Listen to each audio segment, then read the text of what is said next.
गौ माता की भी रक्षा होगी। असली अम्मा में और नकली अम्मा में फर्क है, और दोनों को अम्मा कहोगे तो झूठे हो, और ये झूठ पकड़ा जाएगा। क्योंकि जो असली अम्मा है, बच्चे उसका दूध पीते हैं, अम्मा का दूध बेचते नहीं। है अल्लाह, क्या बात है। अम्मा का कारोबार।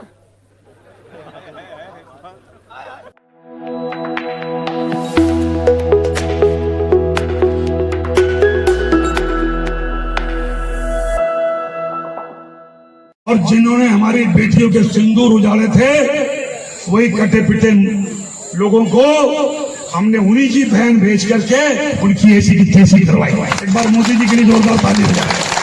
इसीलिए खुदा के वास्ते इन मुसलमानों को टारगेट करना बंद कीजिए। कर्नल सूफिया कुरैशी जो आशिक रसूल यानी जनाब मोहम्मद रसूलुल्लाह पर उनका ईमान और आस्था रहा होगा, वो जो टेररिस्ट हैं वो तो बाज़ाब्ता टेररिस्ट है जिन्होंने नाम पूछकर गोली मारी।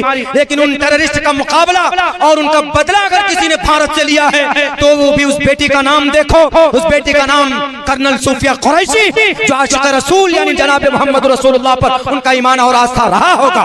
वो अलग बात है कि वो मुशर्रा उनका लिबास नहीं है, लेकिन इस्लाम से ताल्लुक है, नबी के ऊपर उनका ईमान है, कुरान करीम के ऊपर उनका ईमान और आस्था। सच्चा मुसलमान वो होता है जो देश से भी वफादारी करता है और अपने कुरान से भी वफादारी करता है। इसलिए मैं कहा करता हूँ कि कुरान को बदनाम और मुसलमानों को किसी एक वाक़े के जरिए से बदनाम न किया जाए, इसलिए कि मुसलमान कभी भी तशद्दुद का रास्ता अपना नहीं सकता। उन्होंने मुसलमानों को बदनाम करने के लिए ऐसा किया।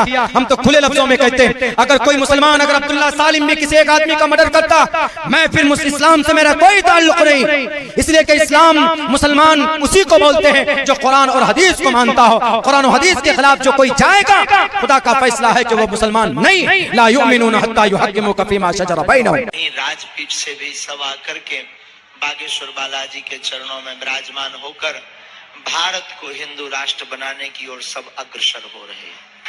उन लोगों को गद्दारी का सर्टिफिकेट नहीं दिया जाता जो आज इस मुल्क के अंदर ये आवाज लगा रहे हैं कि इस मुल्क को हिंदू स्टेट बनना चाहिए।